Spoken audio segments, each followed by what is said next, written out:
Mesdames, Messieurs, bonjour et bienvenue dans ce numéro de « Et si on en parlait ?» Le Conseil économique et social est une institution étatique qui fonde ses prérogatives sur la Constitution du 11 décembre 1990 en ses articles 139, 140 et 141. Et justement, parmi les 30 conseillers qui composent le Conseil, 4 émanent des syndicats des travailleurs du Bénin.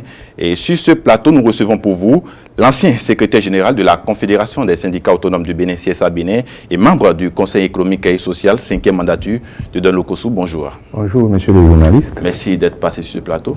Tout le plaisir est pour moi. Alors, avec vous, il s'agira de faire le bilan général de cette mandature au sein du Conseil économique et social. Et tout de suite, j'aimerais vous poser la question. Quand on parle du Conseil économique et social, qu'est-ce que c'est en réalité? Bon, je crois que les textes de loi qui régissent le Conseil économique et social ne permettent pas aux membres de rendre visible ce qu'on fait. Et si bien que beaucoup pensent que c'est une structure supplémentaire ou c'est une sorte de vernis budgétivore. On a traité cette structure de tous les noms, mais comme vous l'avez dit dans votre introduction, elle fait partie des autres institutions, comme les autres institutions du bloc constitutionnel de notre pays depuis 1990. Donc, le présent mandat arrive à terme. La 5e mandature. La 5e mandature dans quelques jours. Bon, j'ai pris les risques parce que moi, j'aime ma liberté. Et je n'ai même pas avisé le président sortant pour prêter à vos questions. Donc, moi, je pense que j'ai appartenu à une institution qui est une institution dynamique et qui a un certain nombre de prérogatives parce que nous sommes une trentaine provenant d'horizons divers. Donc, il y a 3 commissions qui pilotent les actions. Quelles sont ces Il y a la commission numéro 1 est la commission de l'économie et des finances, présidée par mon collègue Pascal Todjin. Ancien secrétaire général de la CGTB. Voilà, la commission du développement rural et de l'environnement, présidée par le professeur Boko Michel, et la commission des affaires sociales et de l'éducation, présidée par Valère Kakaï Glele. Voilà, et Valère Kakaï Glele, à qui j'ai passé la main au début de cette mandature. Donc, vous voyez, tout ce qu'on dit là, ça intéresse tous les segments de la vie socio-économique de notre pays. Donc, nous faisons des sujets d'autosaisine où le gouvernement ou l'Assemblée nationale peut nous confier des tests. Si les choses fonctionnaient normalement, lorsqu'on veut prendre une loi, quand je prends les lois sociales par exemple, ça doit passer par les couches faudines du Conseil économique et social, qui doit donner son avis. Même si l'avis est consultatif, il est obligatoire. Bon, malheureusement, les différents régimes qui se sont succédés n'ont jamais fait ça. Quand nous prenons le cas des privatisations qui ont eu lieu ces derniers temps, normalement, on doit requérir l'avis consultatif du Conseil économique et social. Je dois quand même rapidement vous dire que, au-delà de ces 3 organes, commissions, le bureau est composé de 5 membres. Donc, les commissions sont assistées par des membres du bureau? Non, pas par des membres du bureau, par des rapporteurs. On a 2 rapporteurs par commission et des assistants. Donc, voilà, schématiquement résumé. Alors, quand on parle du Conseil économique et social, vous avez des missions précises, des objectifs précis. Vous intervenez dans plusieurs domaines. D'abord, quand on entend d'abord le CES, c'est le Conseil économique et social. Sur le plan économique, Alors, quels sont vos domaines d'intervention sur le plan économique d'abord? Non, disons, le Conseil économique et social n'est pas un acteur actif. On ne peut pas dire sur le plan économique, mais on a des pouvoirs quand même. C'est encadré par des tests. On ne nous dit pas, bon, vous allez créer par exemple dans le domaine de l'emploi, ainsi. Bon, donc, on est là seulement quand je prends du conseil, quand je prends la commission de l'éducation et des affaires sociales, nous choisissons quand même des domaines clés qui peuvent intervenir sur la vie de la nation. Ça doit agir sur les citoyens. Nous sommes syndicalistes, mais nous n'allons pas là-bas pour revendiquer, pour faire des revendications au profit des travailleurs. Mais lorsque je prends le domaine sensible de l'emploi, où les lois régissant les grèves, en principe, on devrait requérir nos avis techniques. Bon, donc, nous n'avons pas... les domaines dans lesquels nous évoluons sont vastes. Si nous voyons, par exemple, nous venons au niveau de ma commission de finir un rapport sur la déperdition scolaire des jeunes filles au Bénin, causes et approches de solutions. Bon, lorsque vous allez sur les terrains, vous faites des investigations, mais vous constatez qu'il y a beaucoup d'insuffisances. Et lorsque nous traitons, nous nous autosaisissons des sujets, lorsqu'on finit, on transmet ça au chef de l'État, on réserve la primaire au chef de l'État, et puis au bureau de l'Assemblée nationale, qui, selon leur gré, peuvent nous dire, bon, ça là, puis nous faisons des suggestions. Et nos études sont toujours assorties de recommandations ou de résolutions pour orienter un peu les gouvernants. Est-ce que vos propositions ont déjà été prises en compte une fois par le gouvernement? Par exemple, bon, moi j'ai travaillé dans le pétrole. Ce que nous voyons sur le terrain, la misère, n'importe quelle misère au monde ne peut pas accepter que des gens exposent des liquides hautement inflammables au bord des voies. Les enfants qui doivent aller à l'école sont exposés alors que c'est des gros bonnets qui sont derrière. Et puis, lorsque ça flambe, il y a des morts, il y a des biens donc, qui s'en vont. Donc, le Conseil économique et social s'est autosaisi dans le temps. Ce n'est pas au temps du président actuel, le président Talon. Mais nous avons fait des propositions parce que nous avons eu tous la chance de quitter le Bénin. On n'a jamais vu ça nulle part ailleurs que le phénomène prenne cette ampleur-là. Donc, il y a des choses que nous ciblons, que nous traitons et nous faisons des suggestions. Donc, ce n'est pas à nous, ce n'est pas au Conseil économique et social qui fait des suggestions, qui doit exécuter le contenu de nos documents, les propositions que nous faisons. Alors, on dit quelque part dans les prérogatives du CES qu'il peut, de sa propre initiative, sous forme de recommandation, attirer l'attention de l'Assemblée nationale ou du gouvernement sur les réformes d'ordre économique et social qui lui paraissent conformes ou contraires à l'intérêt général. Est-ce que vous pouvez nous citer quelques actions déjà, quelques, en tout cas, recommandations que vous avez eu à faire à cette... Bon, je vous ai parlé tout à l'heure du domaine pétrolier. Oui. Bon, sur le plan environnemental, nous avons parlé des problèmes que posent les pollutions dans notre pays.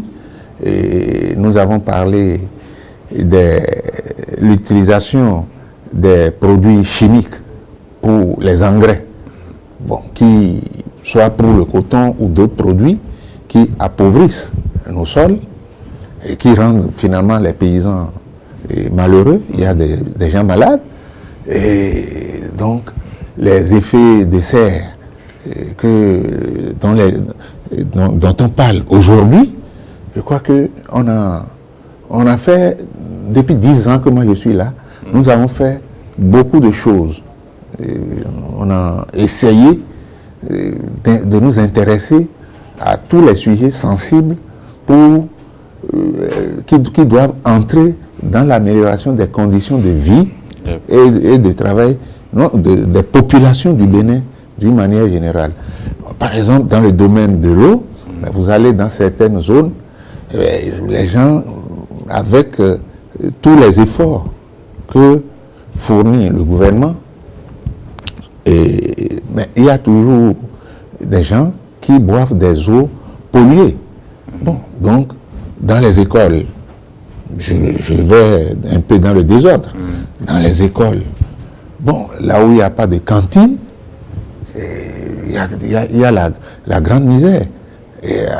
Il y a des choses inouïes. Quand vous voyez ça, on se dit, mais est-ce qu'on est dans un pays où on doit partager un certain nombre de valeurs sur le plan social? Donc, voilà.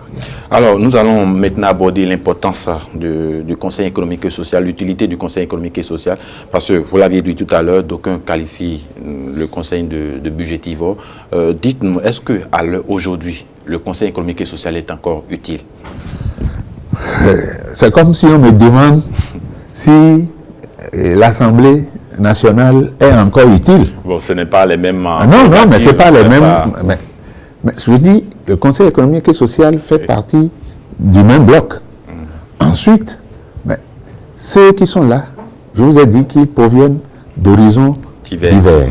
Vous avez des professeurs d'université, des médecins, des avocats, des syndicalistes, des hommes d'affaires, issus du patronat. C'est des grosses têtes, c'est des gens qui réfléchissent. Bon, d'aucuns ont tenté au début de supprimer l'institution. Ce serait une grosse erreur. Non pas parce qu'on y a des intérêts, mais si les gouvernants exploitaient judicieusement les propositions qui émanent de cette structure, nous allons en tirer profit. Parce que le Bénin ne vit pas en autarcie. On a adhéré à des institutions similaires sur le plan africain et sur le plan mondial. Donc, si en France, c'est peut-être trop dit, vous aimez beaucoup les exemples de France, donc si en France ça existe, si en Italie, même en Chine, si ces structures-là existent, bon, il y en a en Afrique, au Niger, au Niger, ils sont une centaine. Ici, membres de leur structure, nous ne nous retrouvons pas à un moment. Nous avons des collègues syndicalistes. Ici, on n'est qu'une trentaine. On fait beaucoup d'économies. Les députés, jusqu'ici, depuis 90, sont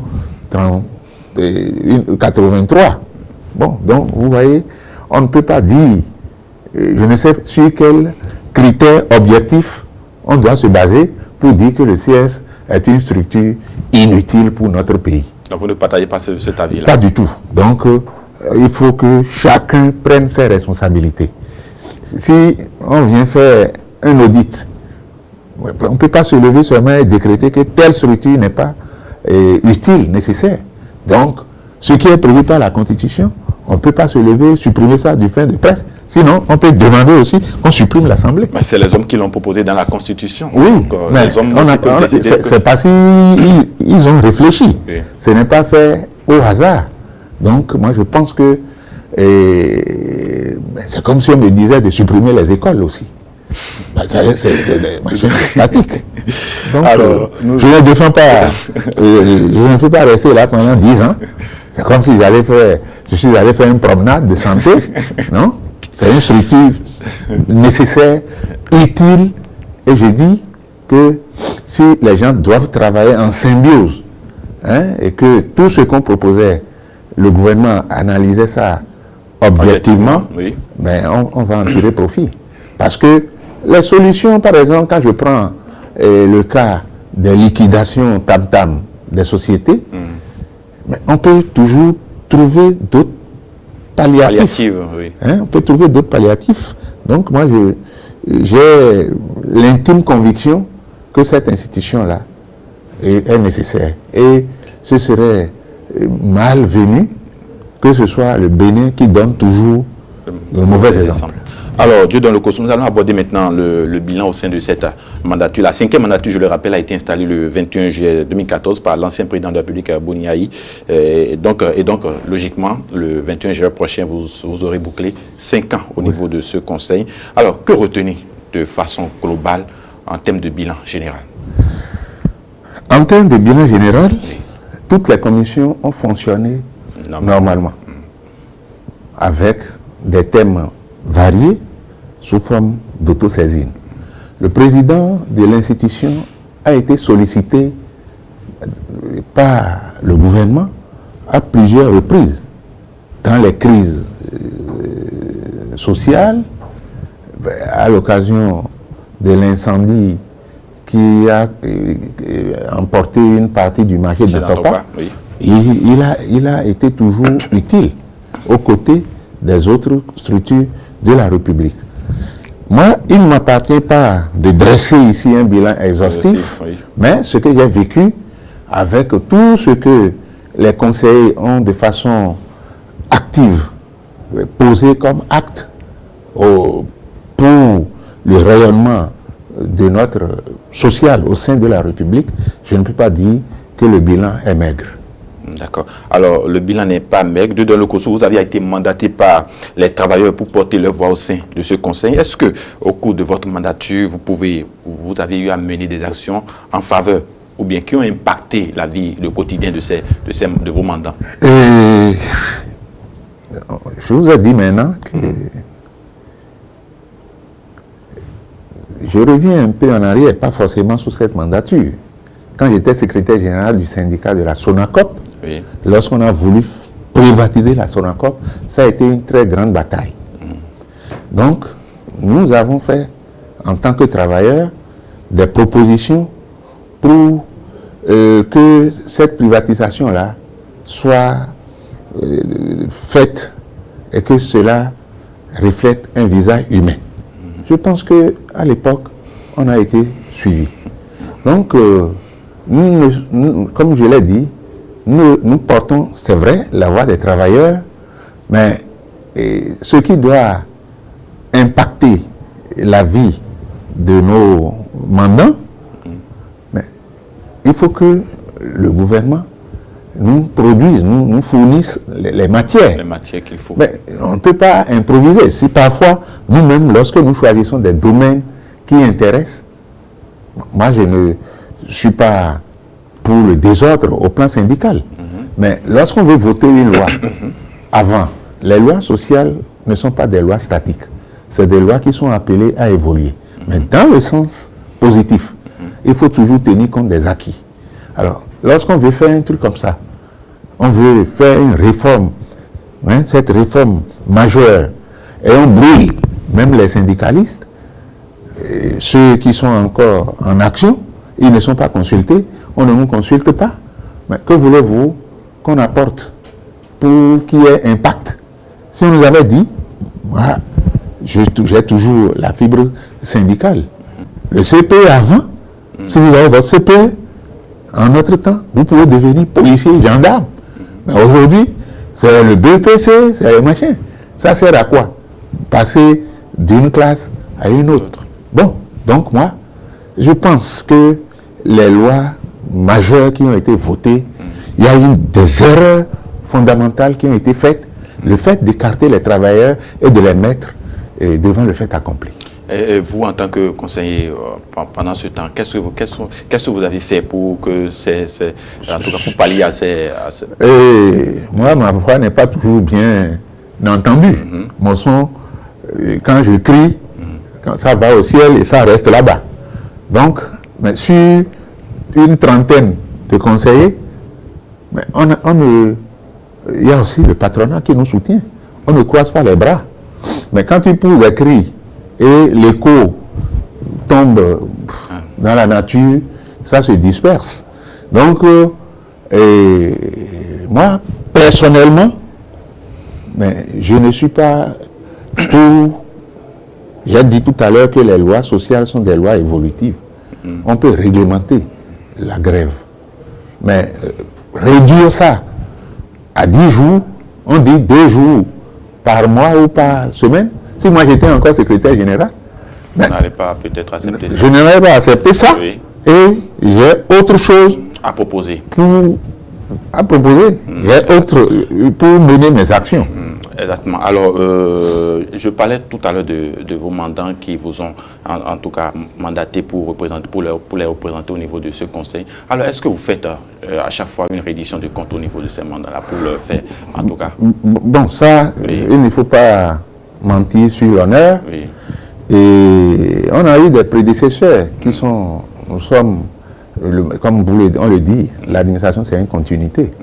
On a, moi, enfin, pendant toutes mes 2 mandatures, je peux en parler aux membres du bureau, mais réunir le grand nombre pour s'exposer. Moi, je n'ai pas trouvé ça utile parce que, vous savez, nous avons un caractère revendicatif. Bon, le CS n'est pas une structure où on peut revendiquer. Oui, mais lorsqu'il y a des crises, le président du Conseil économique et social a reçu plusieurs fois des syndicats de base ou des confédérations. Bon, je vous dis encore, au moment où le président Yahi était au pouvoir, les syndicats des enseignants de l'enseignement supérieur, ils ont fait des mouvements. J'ai même eu le privilège de marcher avec eux sur leur ministère. Et ils ont demandé qu'on améliore leurs conditions salariales. Donc ça a été fait. Et le CS s'était impliqué à l'époque, où il y avait une grève où personne ne voulait écouter personne. Donc M. Nicolas Dabé, qui était à l'époque le président, on est allé ensemble. Le professeur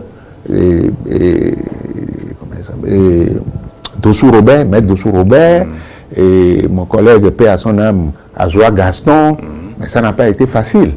Bon, mais pourtant, on a essayé de faire ce qu'on peut faire. Si nous sommes sollicités, nous intervenons toujours. Donc, ceux qui sont allés là-bas n'ont pas été oisifs, ils ont fait quelque chose. Alors, on retient de vos propos que vous êtes satisfait du bilan général de cette mandature au niveau du Conseil économique et social? Non, on ne peut pas dire à 100% qu'on est satisfait. Même de la gouvernance actuelle, il faut voir les réformes, les efforts que le président fait, mais ça suscite toujours des critiques. Donc moi je pense que il ne faut pas venir ici faire un machin d'autosatisfaction béate.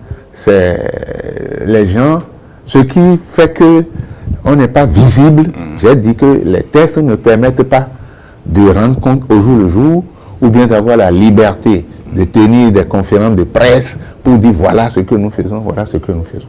C'est une institution à qui on a imposé une discrétion que moi, si demain on devait revisiter les tests, et on n'a qu'à revoir cet aspect-là. Alors, il n'y a pas une mandature sans difficulté, exactement. Vous en aviez rencontré au cours de votre mandature? Les difficultés, bon, ce n'est pas une structure où il y a des revendications, mais nous avons des difficultés de notre siège, parce que ça ne reflète pas le niveau de la démocratie que nous avons atteint. C'est le siège de l'institution. Le siège de l'institution. Il faut voir ce qui se passe à la présidence. Il faut voir ce qui se passe à l'Assemblée.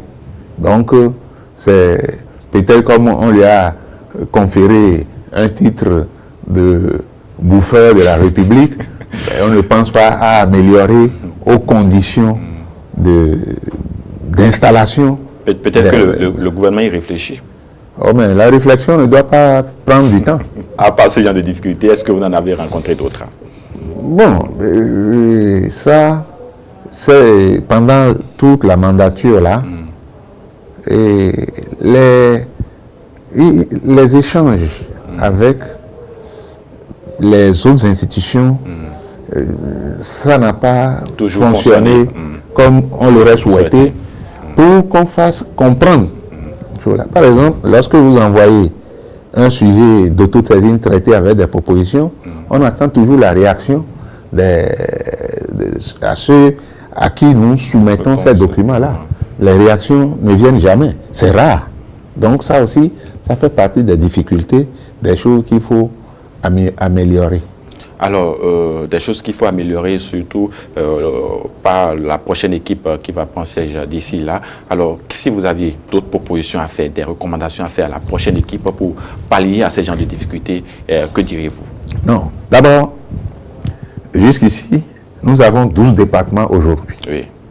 Mais il y a c'est-à-dire qu'on a maintenu les autres structures administratives et sur les 12 départements, il y a 6 conseillers qui élisent au nom des choses-là. Est-ce qu'aujourd'hui, si on veut l'efficacité, le seul député qui est élu dans Donga doit encore aller dans, je ne sais pas si c'est le Borgou, la Takora. Donc, ça aussi, ça fait partie des choses qu'il faut améliorer. Si le Niger a pu avoir 100, si on peut porter le nombre de 30 à 60, bon, ce serait quand même une bonne chose. Est-ce que l'État a les moyens de pouvoir, en tout cas, prendre en compte tout ce nombre-là? Parce que de 30, ce n'est pas encore facile. On qualifie toujours ça de budgétivore, mais augmenter encore le nombre, vous ne pensez pas que c'est un autre problème? Le Togo a plus de moyens que nous. Le Togo. Nous sommes en contact avec des gens. Ne sont pas les mêmes. Non, mais si on essaye de ça, vous dites que les réalités ne sont pas les mêmes. Et vous dites que nous sommes premiers champions en démocratie. Alors, donc, on échange aussi avec les autres. Bon, et on n'est pas, les membres qui sont là-bas ne sont pas traités comme les députés. Ils vivent de primes. La présence qui est souvent rémunérée. Et le taux aussi, les gens ont fait des acrobaties pour l'améliorer un peu. Donc, le budget, on n'a pas un budget autonome, comme les autres structures. Oui. Donc, pour voyager, ça pose un certain nombre de difficultés. Donc, moi, je crois qu'il va falloir trouver une formule pour donner une autonomie financière à l'institution. Alors, nous allons parler d'un autre sujet. Vous êtes ancien secrétaire général de la Confédération syndicale autonome et depuis quelques jours, nous apprenons que le désormais ancien secrétaire général de la CGTB, la Confédération générale des travailleurs du Bénin, Moudachiou Bachabi, a été sanctionné pour gestion solitaire ou mauvaise gestion. Dites-nous, qu'est-ce qui peut amener? Non, écoutez, oui. Je crois que j'aurais pu, par pudeur, ne pas répondre à cette question parce que je ne suis pas de sa confédération, mais même à la maison, j'entends des bruits de bottes à partir de la boue du travail. Et gérer une famille, ce n'est pas facile. Gérer une association, il y a toujours des turbulences. Donc, moi, j'ai rencontré fortuitement hier, à la boue du travail, le secrétaire général dont vous avez dit qu'il a été suspendu. Je crois qu'il y a eu un peu, les gens sont allés un peu vite en besogne. Et moi, je ne vais pas rentrer dans le fond, mais à l'heure où je veux parler, je crois que les choses ont commencé par rentrer dans l'ordre. Donc, ne jetons pas suffisamment de l'huile sur le feu.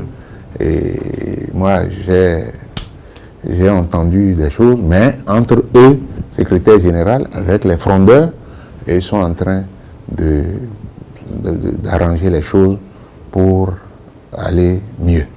Alors, on pourra dire qu'il est toujours là. Il est toujours là. Oui. Oui. Bon. Et je crois que les gens qui ont fait ça aussi, ils ont leur raison. Mais la raison ne peut pas... Ce que les gens ont construit pendant plus de 25 ans, bon, on ne peut pas se lever du jour au lendemain et casser ça. Mais pourquoi c'est en son temps que cela est arrivé? Parce qu'on a connu l'ancien secrétaire général, Pascal Todine, qui a fait plus de 2 mandats là, au niveau de la même confédération. Le problème ne s'est pas posé, mais pourquoi c'est en son temps que cela est venu? Chaque époque avait ses couleurs. Bon, alors, Todine n'est pas forcément... Bachabi et le Kossou ne peut pas ressembler à Moussou Anselme. Bon, alors, ça, c'est souvent un faux procès quand les gens disent que, bon, vous avez, quand vous étiez là, ce n'était pas comme ça. C'est pourquoi j'ai dit que chaque époque a sa réalité.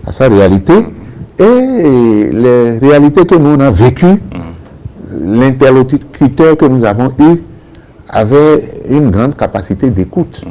Donc, on ne peut pas, du coup, dire que traiter les autres, ils sont des affidés du pouvoir.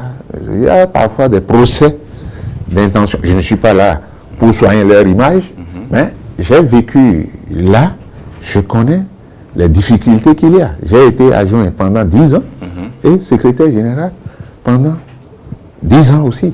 Donc, j'ai fait 20 ans de syndicalisme. Si j'ajoute autant que j'ai passé à la tête du syndicat de la Sonacop et de la Fédération de l'énergie, je crois que ma vie a été suffisamment consacrée à l'amélioration des conditions de vie des travailleurs, mais qui ne sont pas toujours reconnaissants. Alors, vous vous êtes retiré de... Bon, sinon, vous êtes toujours syndicaliste et même plus secrétaire général d'une confédération, mais vous avez un œil sur le monde syndical au Bénin. Dites-nous, qu'est-ce qu'on peut retenir de façon, votre point de vue sur le monde syndical au Bénin actuellement? Bon, on a comme l'impression que le mouvement syndical est en train de dormir. Et j'ai dit que ça dépend des conditions. Donc, le gouvernement a intérêt à ne pas maintenir cette atmosphère. Et le Parlement aussi doit pouvoir aider le gouvernement. On doit éviter de faire du zèle, de prendre des tests qui fâchent, mais que les gens avalent, malgré eux, mais qui mijotent d'autres choses. Donc, tout le monde a besoin de vivre dans la paix. C'est bien beau que les gens aillent à chose-là et sorti de bons résultats. Les gens dans les hôpitaux, on trouve des médecins. Bon, maintenant, est-ce que toutes les conditions sont remplies pour exercer les fonctions syndicales aujourd'hui? Il faut qu'il y ait un dialogue sincère, un dialogue qui ne cache pas des vices. Des vices. Donc, moi, je pense que le mouvement syndical a encore de l'avenir dans notre pays. Alors, vous êtes désormais ancien secrétaire général de la Confédération syndicale autonome du Bénin. Dans quelques jours, vous serez aussi ancien conseiller. Pas de problème. La vie, c'est un changement perpétuel. Exactement. Alors, même un président de la République n'est pas éternel. Éternel, non, justement. Alors, après votre retraite de ces deux institutions, qu'est-ce que Don Lokosso va devenir? Je deviens simple citoyen, mais un citoyen qui va parler. Parce que j'ai appris à parler, ça c'est mon job. Je dois avoir mon regard orienté sur les choses de la République parce que je suis un citoyen et je veux vivre dans la paix dans mon pays. Je ne peux pas cautionner les injustices sociales, je ne peux pas accepter la confiscation des libertés syndicales, des libertés publiques. Donc, vous entendrez ma voix de temps en temps. Et il faut qu'on ouvre les débats au niveau de tous les médias. Ce n'est pas la peine que les gens viennent flatter ici, ne pas dire ce qu'ils pensent. Parce que moi, si je veux parler, j'ai connu le président Soglo, j'ai connu Kérékou avant Soglo, j'ai connu Yaïboni, et j'ai connu Talon un peu. Mais ce n'est pas parce que je suis secrétaire général que j'ai le privilège de parler. Mais en tant que citoyen, je suis délié de tous les machins de réserve et je peux aujourd'hui aller soit dans un parti ou réfléchir à autre chose. Mais de temps en temps, si vous m'appelez, je viendrai, quel que soit le sujet. Parce que quand je vois souvent sur le plateau, votre plateau ici, bon, c'est des copains, les gens défendent les mêmes thèses. C'est pas tout à fait ça. Bon, ça c'est ma lecture de loin. Exactement. Donc, j'aime beaucoup votre dynamisme, ce que vous faites, mais c'est pas à votre niveau seul. Il ne faut pas que le débat soit un débat monolithique. Il faut l'ouvrir. Même ceux qui se disent opposants, mais si demain ils viennent il n'y aura pas de miracle, il n'y aura pas de grand changement. Donc, on leur permet de dire ce qu'ils pensent du pouvoir, et ça permet au pouvoir de faire chose là. Mais si c'est les partisans qui viennent dire, ah, ce que le président fait, c'est bon, hein. Et, écoutez, aujourd'hui, on dit, ah, l'école a donné 82%, oui. Ah, et que c'est... Non, il ne faut pas raisonner comme ça. Donc, moi, je pense que notre pays a de l'avenir. Et dans le cours, nous acheminons tout doucement vers la fin de cette émission. Je vous laisse conclure. Bon, je crois que même des journalistes sont capables de grandes choses. Oui. Les débats que vous animez, les questions de curiosité que vous posez, ce n'est pas des provocations, ce n'est pas pour provoquer le pouvoir. C'est pour permettre au pouvoir de s'ajuster. Parce que la vie n'est pas, c'est pas une ligne droite. Hein? Il y a toujours des hauts et des bas. Et il n'y a que Dieu qui ne se trompe pas. Mais malheureusement, nous ne le voyons pas. Donc, ceux qui sont commis, appelés à gérer les affaires du pays, ils doivent pouvoir le faire pour donner satisfaction à tout. Il y a trop de misère dans le pays. Donc, bon, quand les gens disent que l'argent ne circule pas, on répond que c'est parce que le président Talon est venu, il a fermé les vannes. Il a fermé quelles vannes?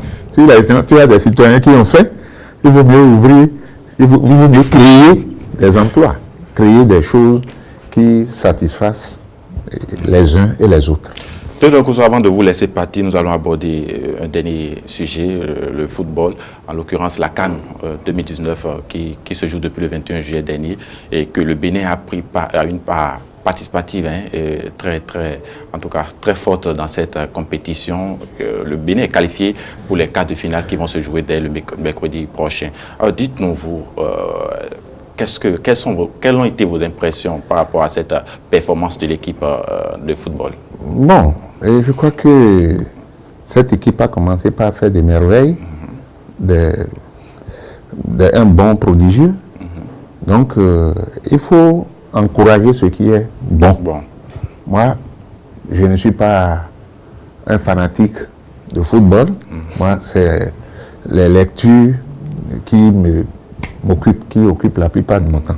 Et c'est pour cela que je vous dis, j'ai toujours quelque chose à laisser. Donc, je suis toujours dans les enchaînements. Mais pour revenir à nos écureuils, et je souhaite qu'ils aillent plus loin. Et demain, on serait en communion de prière avec eux pour que notre nation soit honorée.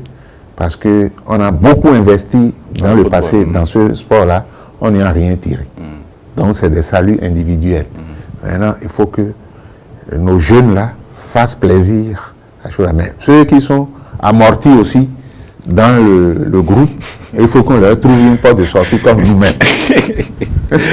Merci, Didon Kosso. Vous avez compris, chers spectateurs, nous sommes au thème de cette émission. Merci beaucoup pour m'avoir invité à partager quelques temps de plaisir avec vous. Exactement. Donc, c'est la fin de cette émission. Merci de nous avoir suivis et au prochain numéro.